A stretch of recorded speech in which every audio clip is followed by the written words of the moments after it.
ഇപ്പോൾ നമ്മുടെ യാത്ര ദുബായിൽ നിന്നും റാസൽ കൈമയിലേക്കുള്ള യാത്രയിലാണ് നമ്മൾ. ഇപ്പോൾ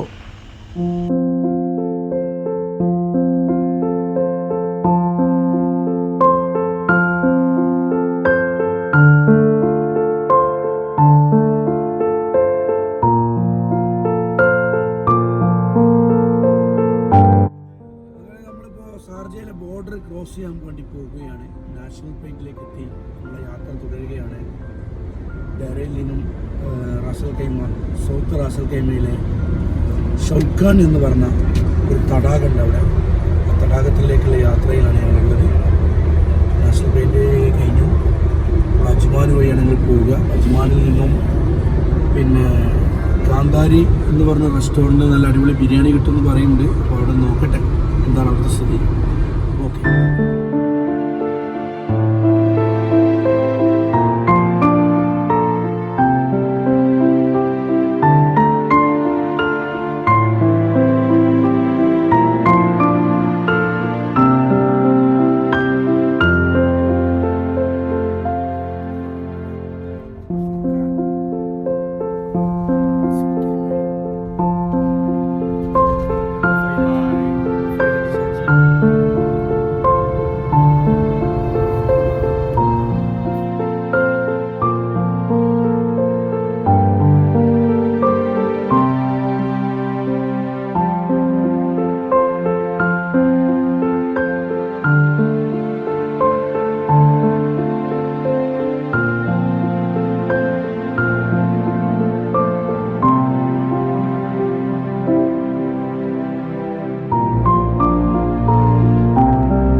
വാദിയിൽ വെള്ളമുണ്ടെന്ന് പറഞ്ഞില്ലേ?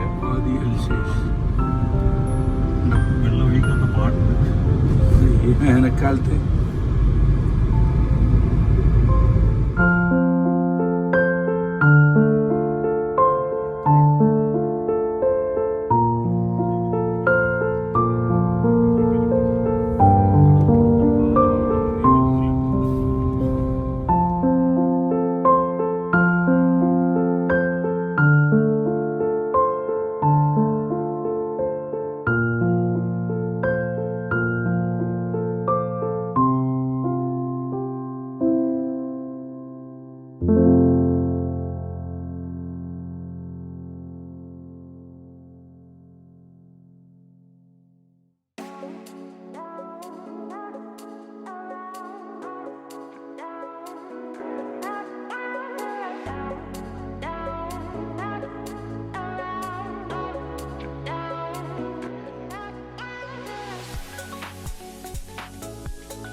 ഷൗക്കയിൽ വരണമെന്നുള്ള ആഗ്രഹം കൊണ്ട് ഉസ്മാനുമായിട്ട് ഞാൻ ചോദിച്ചപ്പോൾ എന്താ പറയുക,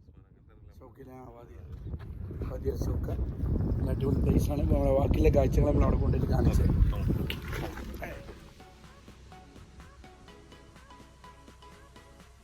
അപ്പോൾ നമ്മളിപ്പോൾ ഉള്ള സ്ഥലം എന്ന് പറഞ്ഞു കഴിഞ്ഞാൽ വാദി അൽ ഷൗക്കാനിലെ കൃഷിയിടാണ് ഇപ്പോൾ ഉള്ളത്. പോകുന്ന യാത്രയിലാണ്. നല്ല കല്ലുമലകളുണ്ട്. കല്ലുമല നല്ല ബ്യൂട്ടിഫുൾ ഡയമണ്ട് എടുക്കുന്ന പാറയാണ് പറയുന്നത് കേട്ടത്. നല്ല സൂപ്പർ പാറയാണ് കേട്ടോ. ഓക്കെ, അങ്ങോട്ട് പിടിക്കും പാറ പിടിച്ചു.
സൗത്ത് റാസൽ കൈമയിലെ ഷൗഖാൻ എന്ന് പറഞ്ഞ തടാകമാണിത്.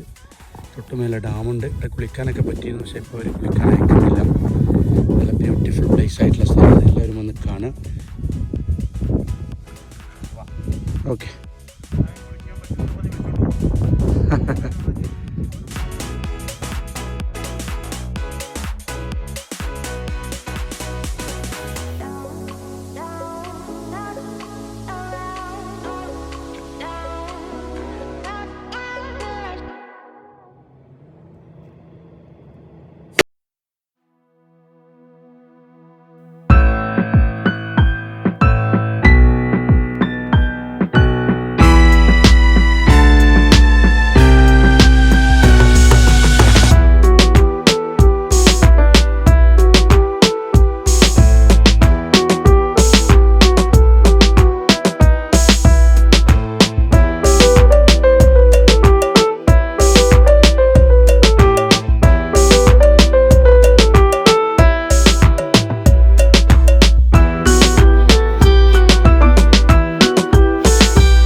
നാലാമത്തെ കഴിഞ്ഞ് അഞ്ചാമത്തിലോട്ട് സർപ്രൈസ് ആയിട്ട് കയറും.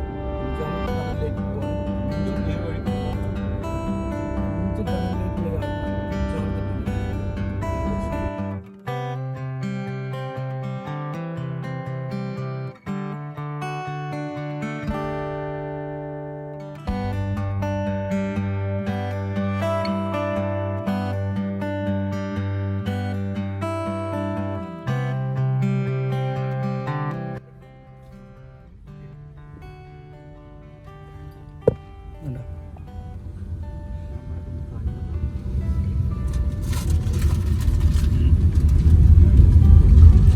മണ്ണിൻ്റെ മുകളിൽ ഓട്ടോമാറ്റിക്കായിട്ട് ഉണ്ടാക്കിയ വെള്ളച്ചാട്ടം. സൈഡ് ഇങ്ങനെ ഗ്രാം ആ ഒരു സംഭവം ഒരു ഹോട്ടലിൻ്റെ എൻട്രിയാണ്.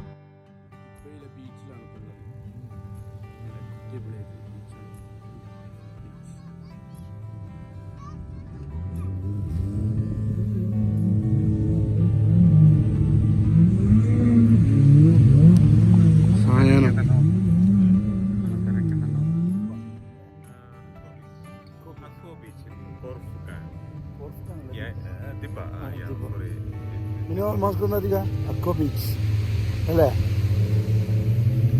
സാധനം വരുന്ന നോക്കി. ഫ്രണ്ട് ക്യാമറ ആയിക്കോട്ടെ. ഫ്രണ്ട് ക്യാമറ എടുത്താൽ ഏകദേശം റെഡി ആയിക്കൊണ്ടിരിക്കുകയാണ്. ടെൻറ്റ് റെഡിയായി. നമ്മളിപ്പോൾ ഇങ്ങനെ ഉള്ളതെന്ന് പറഞ്ഞു കഴിഞ്ഞാൽ ദിപ്പ ബീച്ച് സൈഡിലാണുള്ളത്. ഒന്ന് കടലിലൊന്ന് ഉഷാറായിട്ട് കുളിക്കണം. ഒരുപാട് ആൾക്കാർ ടെൻറ്റിലൊക്കെ എത്തി ബാർബിക്യൊക്കെ ഉണ്ടാക്കുന്ന തിരക്കിലാണ്. നല്ല മലയോട് ചേർന്നിട്ടുള്ള നല്ല അടിപൊളി ബീച്ചാണ്. പിന്നെ ബീച്ചിൻ്റെ പേരെന്തായിരുന്നു? അക്കോ ബീച്ച്. അക്കോ മറിയ അക്കോ ബീച്ച്. നമ്മുടെ ഡ്രസ്സ് കാര്യങ്ങൾ നമുക്ക് കഴിക്കാനുള്ള ഫുഡ്. സാജിയാണ് ടെൻറ്റ് മാനേജ് ചെയ്തുകൊണ്ടിരിക്കുന്നത്. ടെൻറ്റിനുള്ളിൽ ടൈൽസ് വിരിച്ചുകൊണ്ടിരിക്കുകയാണ്. ഇന്നത്തെ യാത്ര ഫ്രൈഡേ ഞങ്ങൾ നല്ല അടിപൊളിയായിട്ട് എൻജോയ് ചെയ്തു. സൂപ്പർ ഇട്ടാ. നമ്മൾ 4 ആൾക്ക് സുഖമായിട്ട് കിടന്നുറങ്ങാൻ പറ്റിയ ടെൻറ്റാണ് നമ്മൾ ടെൻറ്റ്. പിന്നെ ഉണ്ടോക്കാം ഗ്രേറ്റ്.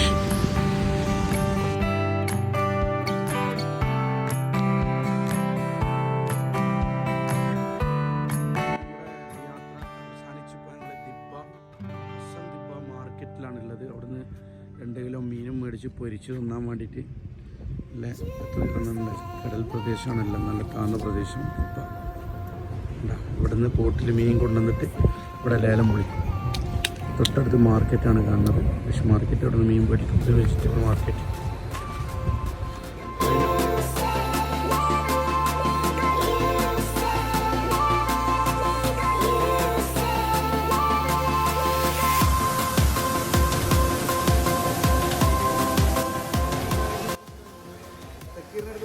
മീൻ പൊരിച്ച് കഴിച്ചിട്ട്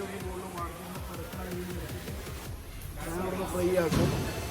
ഫ്രൈ ആക്കിയിട്ട് കഴിച്ചിട്ടേ പോകുള്ളൂ. ഓക്കെ,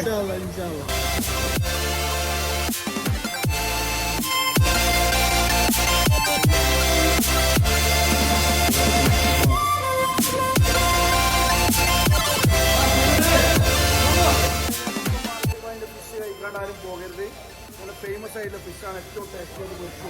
നല്ല നാടൻ മസാല. നമ്മളിപ്പോൾ 2 ഐറ്റംസാണ് കൊടുത്തിട്ടുള്ളത്. അതെ, 2 ഐറ്റംസ് പൊരിച്ച് തരും. അപ്പോൾ ബാക്കിയുള്ള കാര്യങ്ങൾ പിന്നെ പറയാം, പൊരിച്ച് കഴിഞ്ഞ ശേഷം പറയാം അല്ലേ. ഓക്കെ, ഫിഷ് കിട്ടി, നല്ല അടിപൊളിയായിട്ട് കിട്ടിയെന്ന് നമ്മൾ കഴിച്ചിട്ട് ബാക്കിയുള്ള കാര്യങ്ങൾ പറയാം അല്ലേ. നല്ല ചൂട് ഫിഷായിട്ടല്ലേ. ഇതാണ് നമ്മുടെ സുൽത്താൻ ഇബ്രാഹിം. സുൽത്താൻ ഇബ്രാഹിം അല്ലത്, റെഡ് സ്നൈപ്പർ. നമ്മളെ സ്വന്തം നാടൻ മത്തി, കേരള മത്തി, നല്ല കുരുമുളകിട്ട് പൊരിച്ച മത്തി. എന്താ സാധനം, ചെമ്പല്ലിയിലൊക്കെ പല്ലൊക്കെ ഇരിക്കുന്ന ഇരിപ്പുണ്ട്.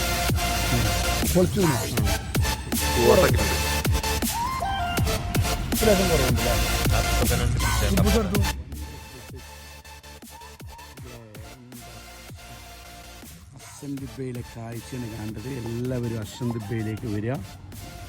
നല്ല മീൻ മാർക്കറ്റിനെ കുറിച്ച് ഫ്രഷായിട്ട് ഇവിടെ നിന്ന് കഴിക്കാം. കടലിലുള്ള മീനുകളിങ്ങനെ കാണാം ലൈവായിട്ട് കണ്ടോ.